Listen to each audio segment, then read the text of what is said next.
Hello everyone, welcome to online study YouTube channel. Online study YouTube চ্যানেলে তোমাদের সবাইকে স্বাগত। তোমাদের জন্য দারুণ একটি আপডেট, পোস্ট অফিসে নিয়োগ অর্থাৎ পোস্ট অফিসের তরফ থেকে তোমাদের নিয়োগ প্রসেস শুরু হতে চলেছে, যেখানে তোমাদের অল ওভার ইন্ডিয়া মিলিয়ে প্রায় 25,000 শূন্য পদের জন্য কিন্তু নিয়োগ বিজ্ঞপ্তি প্রকাশিত করা হবে এবং নিয়োগ করা হবে। এখানে আবেদন করার জন্য তোমাদের যোগ্যতা হচ্ছে শুধুমাত্র মাধ্যমিক পাস এবং তোমাদের বয়স যদি 18 থেকে 40-এর মধ্যে হয়ে থাকে সেক্ষেত্রে তোমরা প্রত্যেকেই আবেদন করতে পারবে। এবং এখানে সিলেকশন প্রসেসের মধ্যে কোনো রকম লিখিত পরীক্ষা হবে না, অর্থাৎ সম্পূর্ণ ডকুমেন্ট ভেরিফিকেশনের মাধ্যমে তোমাদের কিন্তু সিলেকশন করা হবে এবং সিলেকশন হয়ে যাওয়ার পর প্রত্যেক জেলার যে পোস্টাল ডিভিশন আছে সেখানে তোমাদের জব পোস্টিং পড়ে যাবে। তো এই যে নিয়োগ বিজ্ঞপ্তি অর্থাৎ যে নিয়োগ প্রসেস শুরু হতে চলেছে তার যে আপডেট, সেই আপডেটের বিস্তারিত তথ্য আমি তোমাদের এই ভিডিওর মাধ্যমে দেবো। তার জন্য তোমরা পুরো ভিডিওটি প্রথম থেকে শেষ পর্যন্ত কমপ্লিট দেখো, পুরো কমপ্লিট ইনফরমেশন তোমরা কিন্তু এই ভিডিওর মাধ্যমে পেয়ে যাবে। আর এরকমই আপডেট প্রতিনিয়ত পাওয়ার জন্য তোমরা চ্যানেলটিকে সাবস্ক্রাইব করে পাশে থাকা বেল আইকনটি অবশ্যই অল করে রেখে দিও এবং তোমরা কোন জেলা থেকে এই ভিডিওটি দেখছো সেটা অবশ্যই কমেন্ট সেকশনে কমেন্ট করে দিও। তো চলো বিস্তারিত তথ্য নিয়ে আমি মূল ভিডিওতে চলে যাচ্ছি। তো আমি পিডিএফটা ওপেন করে নিয়েছি। তোমাদের এখানে আবেদন করার জন্য যে এজ লিমিটের প্রয়োজন আছে সেখানে তোমাদের বয়স যদি মিনিমাম 18 বছর হয়ে থাকে এবং ম্যাক্সিমাম যদি 40 বছর হয়ে থাকে সেক্ষেত্রে তোমরা প্রত্যেকেই আবেদন করতে পারবে। কিন্তু যারা এসসি এসটি ক্যাটাগরি ক্যান্ডিডেট আছে তাদের ক্ষেত্রে 5 বছর, ওবিসিদের ক্ষেত্রে 3 বছর এবং পিডব্লিউডি ক্যাটাগরিদের ক্ষেত্রে কিন্তু 10 বছরের এজ রিল্যাক্সেশন আছে। অবশ্যই এই এজ রিল্যাক্সেশন পাওয়ার জন্য তোমাদের সেন্ট্রাল গভর্নমেন্টের যে কাস্ট সার্টিফিকেট আছে সেই কাস্ট সার্টিফিকেট তোমাদের বানিয়ে নিয়ে আবেদনের টাইম আপলোড করতে হবে। যদি তোমরা সেই ফরম্যাটে অর্থাৎ নোটিফিকেশনে যে সেন্ট্রাল গভর্নমেন্টের সার্টিফিকেটের ফরম্যাট দেওয়া আছে সেই ফরম্যাটে মেনটেন করে তোমরা যদি আবেদন না করো থাকো সেক্ষেত্রে তোমাদের কিন্তু কোনো রকম এজ রিল্যাক্সেশন দেওয়া হবে না। এবার আসি এখানে আবেদন করার জন্য শুধুমাত্র ক্লাস 10 অর্থাৎ মাধ্যমিক তোমরা যদি পাস করে থাকো সেক্ষেত্রে তোমরা আবেদন করতে পারবে। এবং আবেদন করার জন্য অবশ্যই তুমি যে স্টেটে আবেদন করবে সেই স্টেটের যে লোকাল ল্যাঙ্গুয়েজ আছে সেই লোকাল ল্যাঙ্গুয়েজ তোমাদের জানতে হবে। যেমন ধরো তুমি যদি আসামে আবেদন করতে চাও সেক্ষেত্রে আসামিজ, বেঙ্গলি, বোডো ল্যাঙ্গুয়েজ তোমাদের জানতে হবে এবং সার্কেল ওয়াইজ কোন কোন জায়গার কি কি ভাষা আছে অর্থাৎ আবেদন করার জন্য কি কি ভাষা তোমাদের জানতে হবে সেটা তোমাদের এখানে দিয়ে দেওয়া আছে। আর একটা কথা বলে রাখি, এই সমস্ত ভাষা অবশ্যই তোমাদের কিন্তু ক্লাস 10 এর যে এক্সামটি হয় তোমাদের সেখানে অবশ্যই অর্থাৎ সেই ক্লাস 10 এর সিলেবাসের মধ্যে থাকতে হবে সেই লোকাল ল্যাঙ্গুয়েজটি এবং তোমাদের অবশ্যই পাস হয়ে থাকতে হবে, তবেই তোমরা কিন্তু আবেদন করতে পারবে।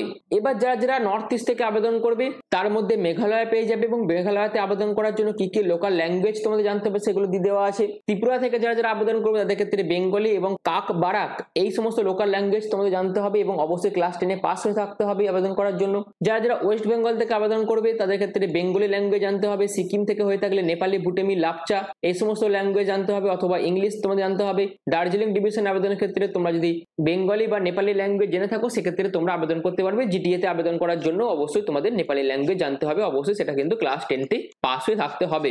এই হচ্ছে আবেদন করার জন্য এডুকেশনাল কোয়ালিফিকেশন ব্যাপারটা।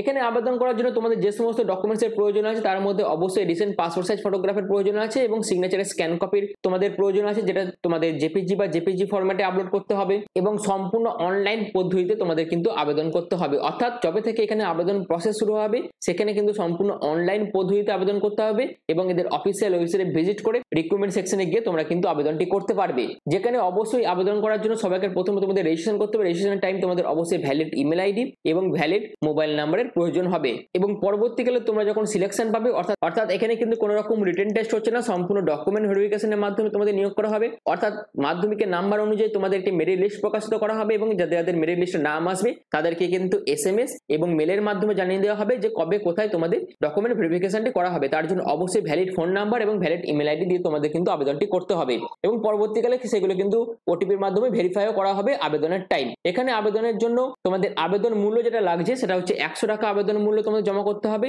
আর এই আবেদন মূল্যটা সম্পূর্ণ যারা UR, OBC, EWS category candidate আছো তারা জমা করতে পারবে।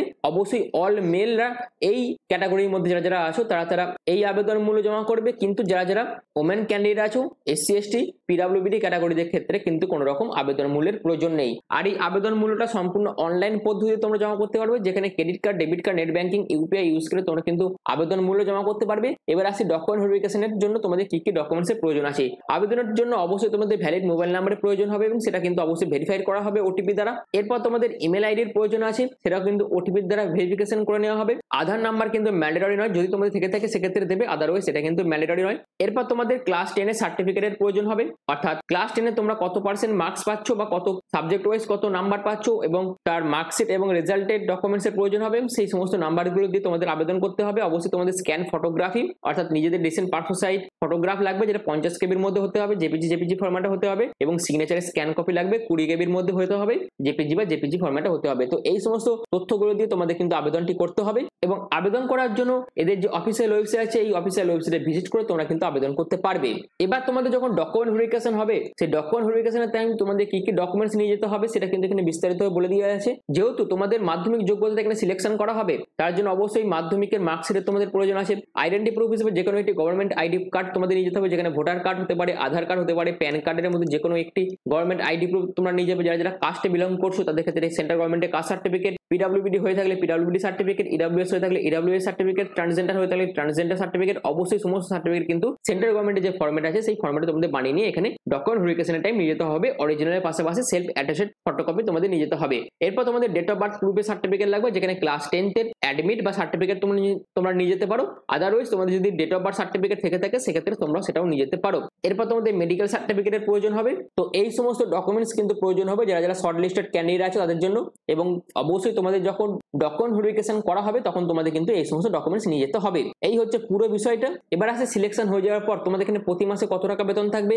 বিবিপিএম অর্থাৎ ব্রাঞ্চ পোস্টমাস্টার পোস্টে তোমরা যদি সিলেকশন পাও সেক্ষেত্রে 12,000 টাকা থেকে 29,380 টাকার মধ্যে বেতন থাকবে। এবিপিএম এবং ডাক সেবক পোস্টের জন্য 10,000 টাকা থেকে 24,470 টাকার মধ্যে বেতন থাকবে। এই হচ্ছে। আর এই যে নিয়োগ বিজ্ঞপ্তিটি এটা তোমাদের কোন পোস্টের জন্য না, জিডিএস জুলাই শিডিউল 2 পোস্টের জন্য কিন্তু নিয়োগ বিজ্ঞপ্তি প্রকাশিত করা হবে। তার আপডেট আমি তোমাদের এই ভিডিওর মাধ্যমে দিলাম। অর্থাৎ তোমরা জানো জিডিএস এর তরফ থেকে বছরে 2 বার কিন্তু নিয়োগ প্রক্রিয়া শুরু করা হয়, যার অলরেডি একটা প্রসেস বর্তমানে চলছে। অর্থাৎ জানুয়ারির যে রিক্রুটমেন্ট প্রসেস সেটা কিন্তু বর্তমানে চলছে, যার 2খানা মেরিট লিস্ট অলরেডি প্রকাশিত হয়েছে, এবং পরপর করে বাদ বাকি যে প্রসেস সেটা কিন্তু তোমাদের জুনের মধ্যে কমপ্লিট হয়ে যাবে, এবং তারপরই তোমাদের কিন্তু জুলাই মাস করে তোমাদের শিডিউল 2 এর নোটিফিকেশন প্রকাশিত করা হবে এবং আবেদন প্রসেসও শুরু হবে। তো যারা যারা জানুয়ারির যে নোটিফিকেশন প্রকাশিত করা হয়েছিল তো সেখানে যারা যারা আবেদন করে সুযোগটিকে কাজে লাগাতে পারোনি তাদের কাছে আরো একটি সুযোগ চলে আসবে যে জুলাই মাসে আবেদন করে এই সুযোগটিকে কাজে লাগানোর। এবং যারা যারা অর্থাৎ যে সমস্ত প্রার্থীরা 2025-এ মাধ্যমিক পাস করেছো তাদের কাছেও কিন্তু একটি সুযোগ থাকবে এখানে আবেদন করে জিডিএস এ সিলেকশন পাওয়ার, অর্থাৎ আবেদন করে সুযোগটিকে কাজে লাগানোর। অর্থাৎ যারা যারা 2025-এ মাধ্যমিক পাস করেছো তাদের জন্য কিন্তু দারুণ একটি অপরচুনিটি। অর্থাৎ যারা যারা 2025-এ মাধ্যমিক পাস করেছো তারা কিন্তু অবশ্যই এই যে অপরচুনিটি আছে সেন্ট্রাল গভর্নমেন্টের পোস্ট অফিসের তরফ থেকে যে নিয়োগ বিজ্ঞপ্তি প্রকাশিত করা হবে জুলাই মাস করে, সেখানে আবেদন করে তোমরা মাধ্যমিক পাস যোগ্যতাতেই কিন্তু সিলেকশন পেয়ে যেতে পারো। আর এর জন্য কিন্তু একদম অফিসিয়ালি আপডেট তোমাদের কাছে নিয়ে আসা হয়েছে। তোমাদের আবেদন প্রসেস শুরু হবে জুলাই 2025 করে। এবার চলো অফিসিয়াল ওয়েবসাইটে ভিজিট করে যাচ্ছি এবং কি আপডেট আছে সেখান থেকে পুরো বিষয়টা তোমাদের তুলে ধরছি। তো এই যে আপডেটটি এসেছে সম্পূর্ণ অফিসিয়ালি ভাবে আমি তোমাদের দিচ্ছি, যেখানে এদের অফিসিয়াল ওয়েবসাইটে ভিজিট করার পর সেক্ষেত্রে তোমরা কোথায় আসবে না, ক্যান্ডিডেট গ্রিভেন্স এই অপশনে আসবে এবং তোমরা এফএকিউ বলে যে অপশনটা আছে এখানে ক্লিক করবে। এখানে ক্লিক করার পর তোমাদের এরকম একটি উইন্ডো ওপেন হয়ে যাবে, যেখানে দেখতে পাচ্ছ জিডিএস অনলাইন এঙ্গেজমেন্ট। এখানে দেখো কি বলা হচ্ছে, candidate can register in the website for applying to any division of any circle. অর্থাৎ যে কোনো ডিভিশন থেকে যে কোনো সার্কেল থেকে তোমরা আবেদন করতে পারবে। শুধুমাত্র আবেদন করার ক্ষেত্রে যে যোগ্যতা হয়েছে সেটা হচ্ছে মাধ্যমিক পাস থাকলে তোমরা আবেদন করতে পারবে। এরপর যেটা বলা হচ্ছে, candidate can apply online only when the particular schedule of notification issued for all the circle. অর্থাৎ এদের তরফ থেকে যখনই অল সার্কেলের জন্য নোটিফিকেশন প্রকাশিত করা হবে এবং আবেদনের জন্য যে লিঙ্ক সেটা যখন অ্যাক্টিভ করা হবে তখনই তোমরা আবেদন করতে পারবে। এবং এর পরবর্তীতে আরো যেটি বলা হচ্ছে, generally the schedule of notification, এই জায়গাটা খুব ভালোভাবে দেখো, generally the schedule of notification will be twice in year January and July. অর্থাৎ তোমাদের বছরে 2 বার করে কিন্তু জিডিএস এর নোটিফিকেশন প্রকাশিত করা হয়, যার অলরেডি একটি প্রসেস কিন্তু বর্তমানে চলছে। অর্থাৎ জানুয়ারিতে যারা যারা আবেদন করেছিলে তাদের প্রসেস অর্থাৎ তাদের রিক্রুটমেন্ট প্রসেস কিন্তু বর্তমানে অনগোয়িং চলছে, যেখানে তোমাদের 2খানা মেরিট লিস্ট প্রকাশিত করা হয়েছে এবং সামনে তোমাদের বাকি সমস্ত মেরিট লিস্ট প্রকাশিত করে যে শূন্যপদ আছে সেই শূন্যপদ থেকে ফিল আপ করে প্রসেসটিকে কমপ্লিট করা হবে। এবং তারপরে আরো যে সমস্ত শূন্যপদ ক্রিয়েট হবে সেই সমস্ত শূন্যপদের জন্য কিন্তু তোমাদের জুলাই মাসে আবারও নোটিফিকেশন প্রকাশিত করা হবে, যেখানে জুলাই মাসে যে নোটিফিকেশনটি প্রকাশিত করা হবে সেখানেও তোমরা প্রায় 25,000টি শূন্যপদের জন্য নিয়োগ বিজ্ঞপ্তি দেখতে পাবে। অর্থাৎ 25,000 শূন্যপদের জন্য নিয়োগ বিজ্ঞপ্তি প্রকাশিত করা হবে এবং এখানে যারা যারা 2025-এ মাধ্যমিক পাস করেছো তারা তো আবেদন করতে পারবে এবং যারা আগে মাধ্যমিক পাস করেছো তারাও সুযোগটিকে কাজে লাগাতে পারবে। এবং এরপরে যেটা বলা হয়েছে, for the upcoming notification details R available in the website. অর্থাৎ বাদবাকি সমস্ত নোটিফিকেশন পাওয়ার জন্য তোমাদের কিন্তু অফিসিয়াল ওয়েবসাইটে রেগুলার ভিজিট করতে হবে এবং আপডেটগুলো নিতে হবে। তো জিডিএস অনলাইন এঙ্গেজমেন্ট শিডিউল 2 এর যে নোটিফিকেশন জুলাই মাসে প্রকাশিত করা হবে তার একদম অফিসিয়ালি আপডেট আমি তোমাদের এই ভিডিওর মাধ্যমে দিলাম। আশা করি তোমাদের কাছে পুরো বিষয়টা ক্লিয়ার হয়ে গেছে। আর এরকমই বাদবাকি সমস্ত আপডেট পাওয়ার জন্য এবং জব ইনফরমেশন পাওয়ার জন্য তোমরা চ্যানেলটাকে সাবস্ক্রাইব করে পাশে থাকা বেল আইকনটি অল করে দিও। তো ভিডিওটি এখনের মতন এইটুকুই। পুরো ভিডিওটি প্রথম থেকে শেষ পর্যন্ত দেখার জন্য তোমাদের অসংখ্য ধন্যবাদ।